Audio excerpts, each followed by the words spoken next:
நீ தேரேறி கடம்பா உன் வீரம் சூடி கொட்டு மூரசு கொட்ட வாரும் ஐயா. ஆறு படகில கோடி பேருல ஆறு முகனேவோ வீரம். கந்த பாத பின்னணித்தோ நடந்திருந்தா அச்சம் மிச்சம் இன்றி போகாதா. முருக முடிவெடுக்க சிவனோ கேட்டிருக்க வெற்றி வேலனுக்கு ஆரோகரா. கந்தாணி தேரேறி கடம்பாவும் வீரம் சூடி கொட்டு ஊரசு கொட்ட வாரும் ஐயா.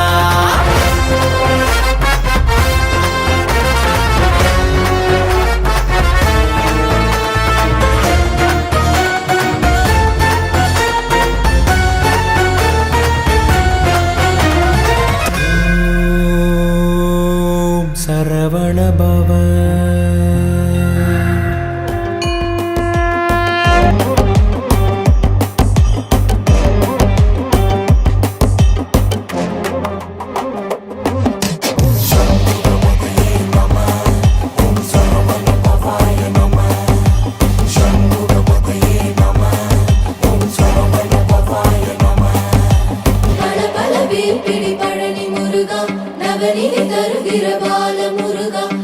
மதி அது புகுமாலி மருகா கணபதி அவனுடன் வாழும் முருகா.